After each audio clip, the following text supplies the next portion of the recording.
Hi guys, welcome to the Liberal Conservative.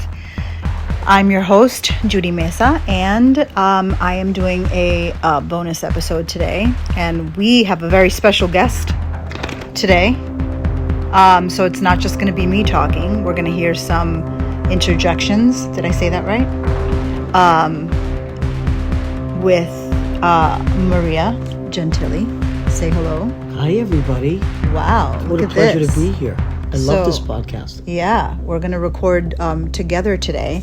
So Maria's just going to give some input as I talk. Usually what happens is I record my podcasts and I send it to my producer and he edits it and then he puts it into the magic world of the internet and wherever podcasts go. And then Maria listens to them and then she calls me freaking out because it's too much information that she's like, why? I don't need to know all of these things, but we need to be prepared. So today we're not talking about a very fun subject at all, but I thought because of all of the things that are happening and the recent executive order that was signed by our crazy in chief, which was an executive order criminalizing people with disabilities, homelessness, and addiction, which I guess that means that John Jr. has to go to jail. Right. I didn't even think of that. Yeah, and so does he. Isn't Donald Trump addicted to like Adderall or something? Yeah. I bet half of his staff is addicted to something. Right. So when this was announced today that he did that, among all of the other horrific shit that he does, or that his administration does, right? Because he's not smart enough to come up with any of this, by the way. It's very important for us to know that this is coming from the Heritage Foundation and Project 2025. There's a lot of people drawing correlations between Nazi Germany in 1933 and the United States in 2025. And while there are disturbing echoes in policy and rhetoric, such as the criminalization of homelessness and addiction, which historically has been a tactic of fascist regimes, like everywhere. There are significant structural, cultural, and technological differences that change the landscape that we need to talk about. And it's very important to know the bad shit that's happening, but then also know what can stop it and know how to fight back, right? So I say this to Maria. Actually, we went out to breakfast the other day and I was telling her the number one thing you can do to fight back is to build sovereignty, right? You have to build outside of the matrix, because I know that sounds like I'm talking in movie terms, right? Like, what is the matrix? What are we even talking about? But the truth is that, AGI is going to change. This is a revolution, right? Just like the Neolithic revolution changed the way that humans lived, before that. Before that, we were nomadic. Then the Neolithic revolution changed everything. We became, people that owned homes and land, and we stayed in places, right? We realized that was safer. But with that came a lot of other changes, like the patriarchy, right? And then after that came, a ton of other revolutions, right? Like, we've had many revolutions that have changed the way that people, live. And this is no different. This is going to change our landscape as we know it. Unfortunately, we're also dealing with a decaying American government, right? And there's so many reasons we can talk about why it's decaying, but let's stick to the correlations between the fascist countries that people keep drawing similarities to. So Hitler's early actions in 1933, upon rising to power, he used executive power to criminalize undesirables, which is what he called it, right? Including homelessness, addicts, disabled people, LGBTQ plus individuals, political opponents, so on and so forth, right? We see Putin do that in Russia. And let me tell you, this obsession with LGBTQ plus people, 9 out of 10 Republicans are gay, right? So it's day after day after day after day that we're listening to people getting caught doing this and doing that. You have these people criminalizing LGBTQ plus, saying that it's because we are, what do they say? We're grooming children to be, but yet they're fighting to not release the Epstein files. Like, the irony is so astonishing confounding that people fall for this. Okay, I'm just going to jump in here. When you say that they try to criminalize LGBTQ, I think they're trying to distract again, and as you said, a lot of them are those type of people, but they're closeted, right? Mm-hmm. So all I think of, I don't think LGBTQ, I think deviant. So it's one thing to love another person or to be attracted to certain types of people. That is just the way of the world. But what they are, because they're hiding, is they're deviants. They're trying to focus on, like you said, the grooming and all that. But really, it truly is them, that they're the ones hiding in the shadow. They're the criminals. Mm-hmm. So they're trying to distract. Yeah. And that's also why they see it as a criminal act, because they know how hidden they are, and they know how whatever their feelings are. So I think it has a lot to do with projection. Yeah. So when Hitler did this, it helped him justify mass surveillance, arrest, sterilizations, and ultimately the genocide that took place, right? So Trump's executive power on homelessness and addiction, if accurate, criminalizing addiction and homelessness under Trump mimics that scapegoating mechanism, punishing society's most vulnerable to signal law and order to his base, which is very, very small, right? You have to understand the landscape of social media is that anyone can be paid to sit in front of a computer and just pretend to be a Trump supporter. And now pay 1 million people to do that. And the people that are receiving that content and intaking that information are thinking, oh my God, he has a big following. But stop being on your computer and go out and talk to people, right? When you do that, you realize that nobody's following this fucking 79-year-old decrepit dude with an orange tan and like no vocabulary at all, right? He has no idea. He lacks intellect, which is another very big difference between him and Hitler, right? Yeah.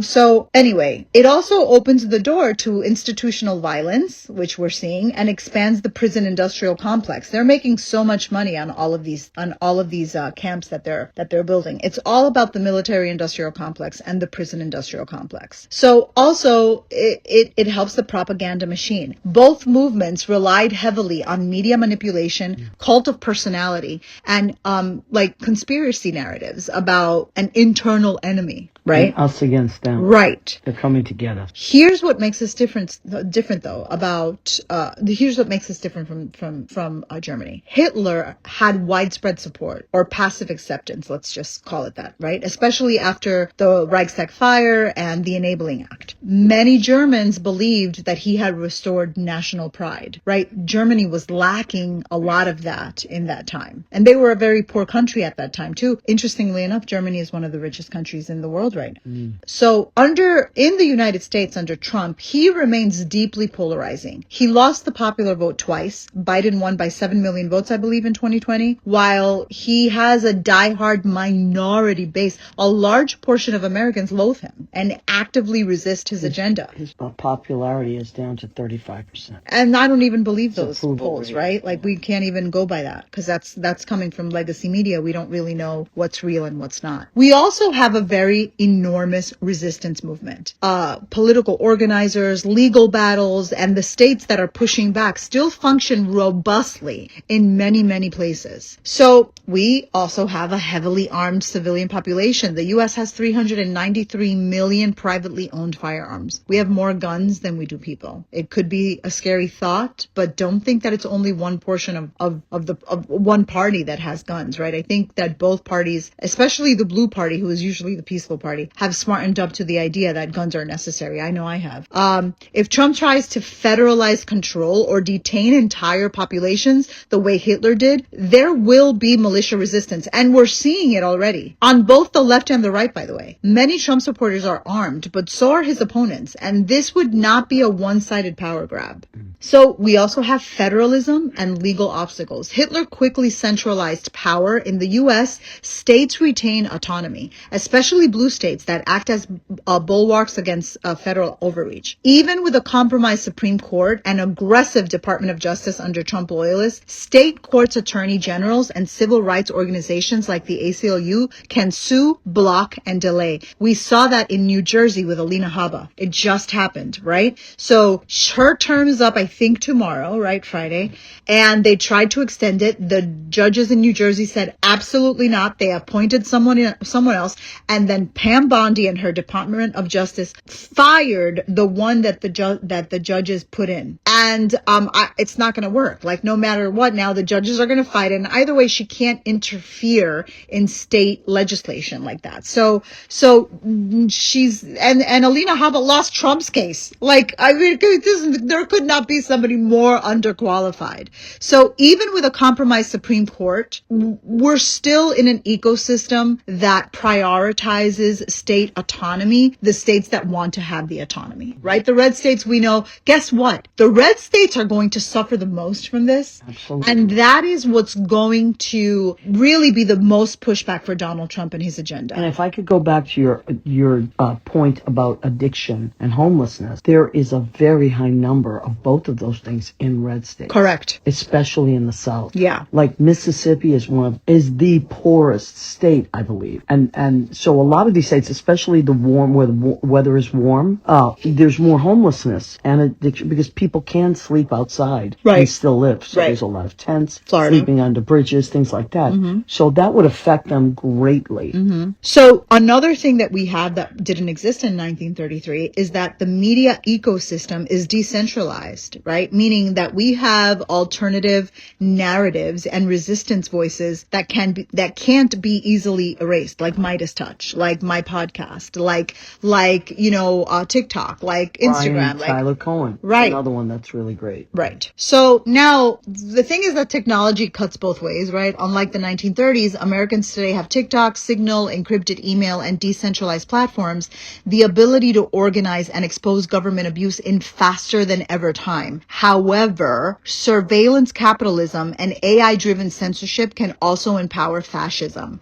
And Trump could abuse those tools that didn't exist in 1933. And that is the wild card. So the caveats and what should still terrify us is that checks and balances are eroding. And Trump tried to invoke the Insurrection Act. That didn't go anywhere. He is trying to sideline the Constitution literally on a daily basis. The court is stacked with Trump loyalists, right, that are seemingly anti-democracy, and they're green-lighting authoritarian behavior. Project 2025 and the Heritage Foundation and Project Esther, if you don't know what that is, I can make a whole other thing about that, but look it up, are laying out a literal roadmap to fascism. It's public and it is chilling. Mainstream media normalizes Trump behavior just by even giving him any coverage at all, right? And they're still enabling his rise, just as German newspapers once helped Hitler gain power. So the final take is that we are 100% right to draw correlations, but this is not a one-on-one replay of 1933 Germany. That doesn't mean we're safe. History doesn't repeat itself like exactly, but it does rhyme. And what makes Trumpism dangerous is not just what it imitates, but what it modernizes. So the U.S. is less vulnerable in some ways and also more vulnerable in others. Also, if I could make another point about Hitler, well, I mean, what they both have in common is they create an enemy, right? An enemy of the people. They create this, it's a fabricated enemy. And in Germany, the enemy were the Jewish people. Right. And why were they the enemy? Because Hitler said they were trying to take your money. Right. And your jobs. Right. So you instill fear in people that they're going to lose what they have. Right. And there's your enemy. So we have to make sure we go after the enemy. Here in the United States, modern day United States, it's becoming more and more difficult for them to create one enemy. So, and they tried to do that with liberalism, with the woke. So they used that whole woke thing for a while. Right. But they're having more of a hard time now because a lot of it is splintered off. So they keep changing who their enemy is. Is it people of color? Is it just Latinos? Is it migrants? Is it women? Is it women? Is it LGBT? Now it's homelessness. They have so many enemies that they're actually diluting their own message by going after more different people. Yeah. So that is to our advantage versus what Hitler was doing then, where there wasn't very specific. Right. Yeah. Right. Yeah. So although this might feel like a runaway train at times, and Trump has seized power, and it's not the same as winning an election because, like I stated, we really don't know exactly what happened happened in the 2024 election. Although we would be naive to think that,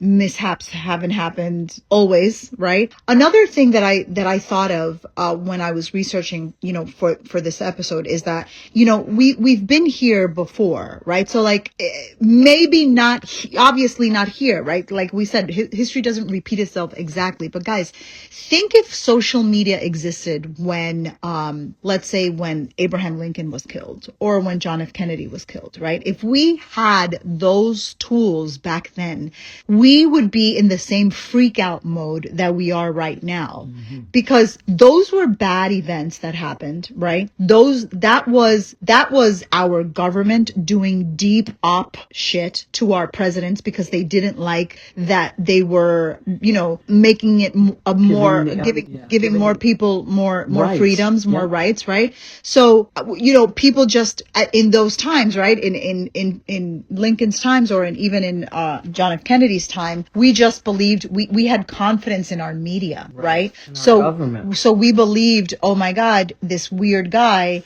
killed our president, holy shit, right? Where if that was today, we would know exactly what happened, just like we are questioning if someone actually tried to shoot Donald Trump in the ear, right? So what I'm saying is the United States has done some crazy fucked up shit in the past, right? We just haven't had real time information, data, and discovery like we have now. So, technology does work both ways. They're using it to try to control us, but we're also using it to control their narrative, right? So it's not like they're completely We're doing our own research. Right. Instead of just, ingesting what they give us. Right. We're questioning it and saying, hold on a second, let me look into that. Just what you're doing with your podcast.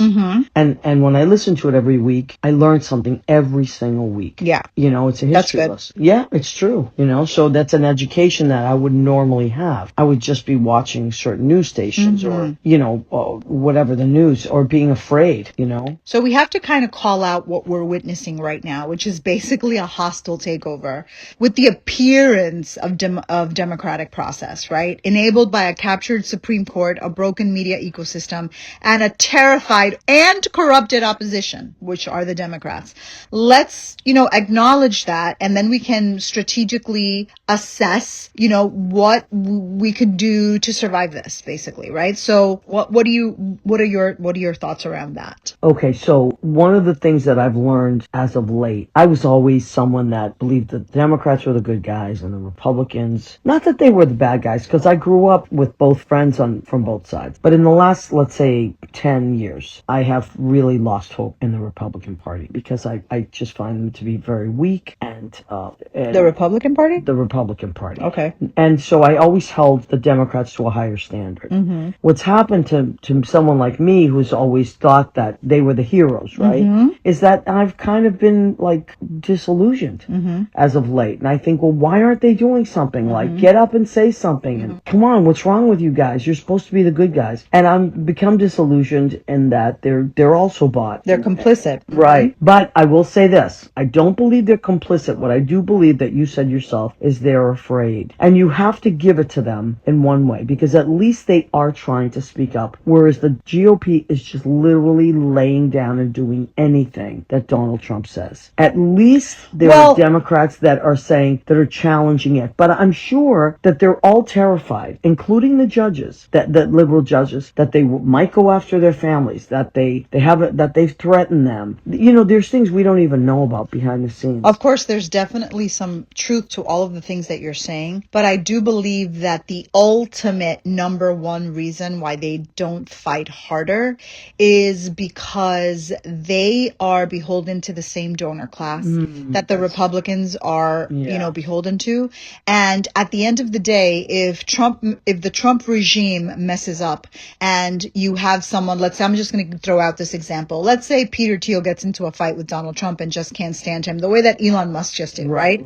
Elon Musk can turn around and say, okay, Pete Buttigieg, I'm going to now fund you. And they want to be able to have that money because that means that they're going to have more exposure, which means that they're going to have more power, right? So they are beholden to the same, and you can't have a functioning democracy when it's not about the people and it's about the money for the people that are supposed to be leading the people, right? So, I mean, the truth about the Biden administration and the DNC is that they failed to act aggressively. They did, while they were in power for 4 years. They either didn't aggressively try to block Trump through the courts, the electoral college challenges.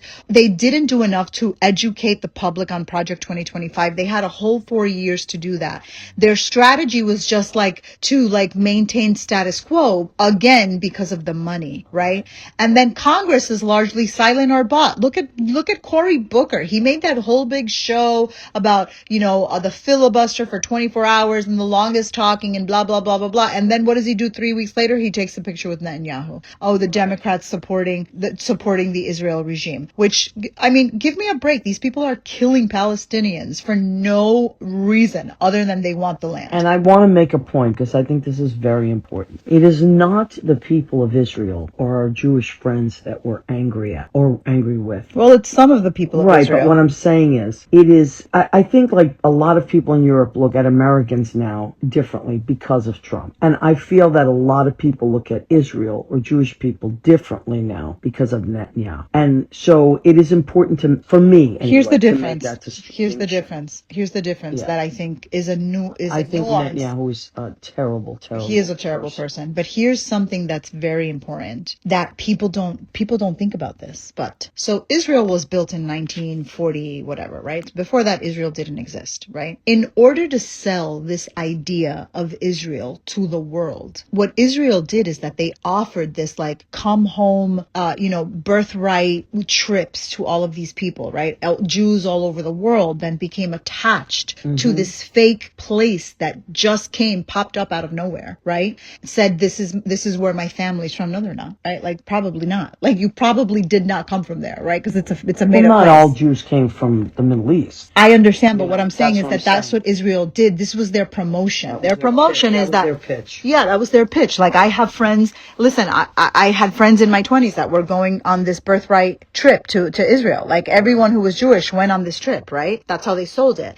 And so another thing was what makes this different. Why, when you said that maybe a lot of Europeans look at Americans different because of Trump, and you don't want them, you want to make that distinction. Right, because I don't want to just look at Jewish people as attached to Netanyahu. Not Jewish people, but Israeli people is different, and I'll tell you why. When you graduate high school in Israel, before you go to college, every single Israeli goes to the IDF for 2 years, where they basically indoctrinate you into thinking a certain way.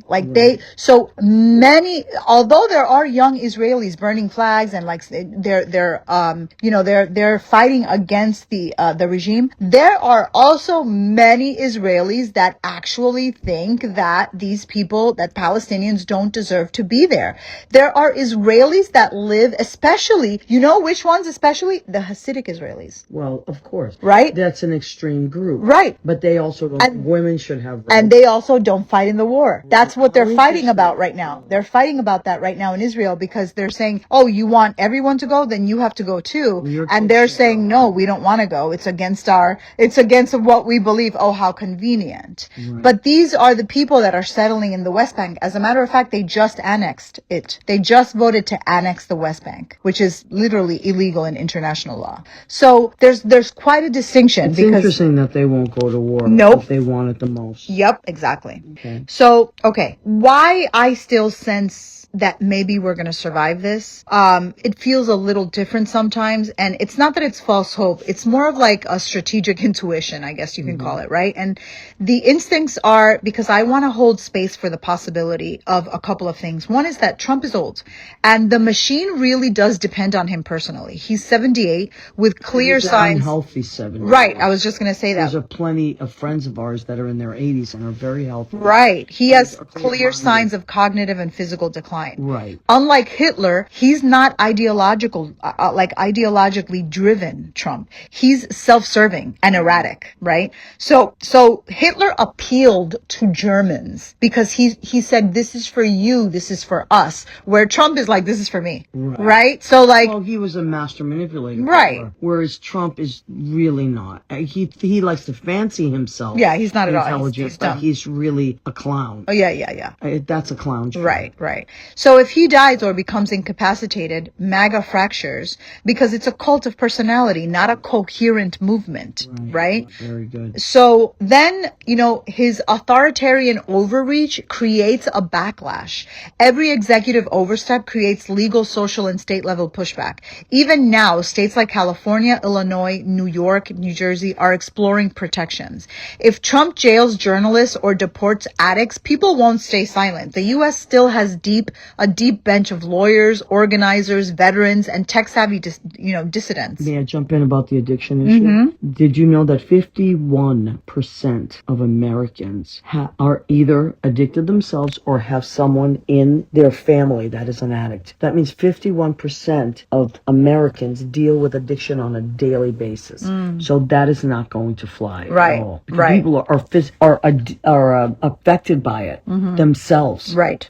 Another point is that technology exposes everything, right? So leaks, whistleblowers, TikTok, blockchain, AI, all of that make it much harder to disappear people or cover up atrocities. That did not exist in the 1930s. So dissent is scalable now. It wasn't back then, right? Even if platforms are censored, because then a new platform comes up and a new platform and a new people are savvy, right? They're using AI to their advantage. So then we also have a lot more women, queer people, and Gen Z that are awake. The old playbook of fear and shame doesn't work as well on this generation. Women-led resistance, especially post-Roe, is one of the biggest X factors Trump world doesn't know how to crush. Did you know that?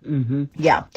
And still, I want to be honest and say we're not in the clear. Yes, Trump is old, but fascism is not. If the power structure survives his body, it could regenerate under someone more competent, like Josh Hawley, J.D. Vance, like someone like Elon Musk type, right? That's why platforming each other, I say this in every episode, is so important. Preparing materially and psychologically and staying truth-bound matters so much. Platforming each other is a really big deal, guys, because if you keep giving money, everything that we use is owned by BlackRock and Vanguard. Literally almost everything, including, celebrities are what they call soft power, right? So they keep you enthralled thinking about when is Taylor Swift going to drop her next episode, or her next single or her next album, or what is she doing? What are her and Travis Kelce doing? Oh my God, is she going to the NFL games?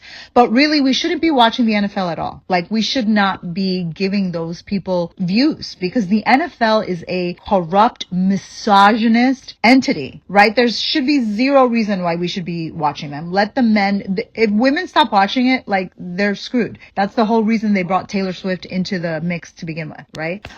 News media, the regular legacy media, we need to not platform them. I'm not going to say this again, but I am going to say this again. Anything fucking Kardashian, you need to unplatform fucking immediately. Block, delete, never talk to again. Never speak it, never buy it. These people are rot. Like, they are legitimate rot. And what we can do while the train is moving, document everything. Your thoughts, what's happening, who says what. History is being erased right now in real time on purpose by these people, right? So we need to support resistance infrastructure. And the way that we do that is vetting your state attorney general elections. Make sure that you're vetting these candidates, every single one of them. Local. Keep your shit local, because that's how you make national power, by controlling local elections. Protect whistleblowers, protect journalists. Like, I love the Midas touch, the lever, democracy docket, all of that. Build your own sovereignty. I talk about this a lot, and I'm going to make like a 4 or 5 part series about it. I actually, like I said, went out to breakfast with Maria and tried to tell her how to build her sovereignty. She freaked out, went to the bathroom like 3 times. I don't know what she did in there. Maybe she had diarrhea. She freaked out. Did you freak out? What happened? Okay. So financially, spiritually, rationally, you have to prepare your sovereignty. And then, of course, platform queer women, queer men, women of every ethnicity, migrants, leftist thinkers. The war on truth is a war on memory, and we are the keepers of the truth. So let's be blunt. We're in it right now. But if you're feeling a strange steadiness, it's not denial. It's your body telling you we've survived worse. And this time we have tools, knowledge, and memory on our side. So until next time, thank you for listening to the Liberal Conservative Podcast. This is your bonus episode for the week. And I hope that you guys have a great weekend. Anything to say, Maria? No, thank you for letting me join. It was really a great experience. Okay, bye guys.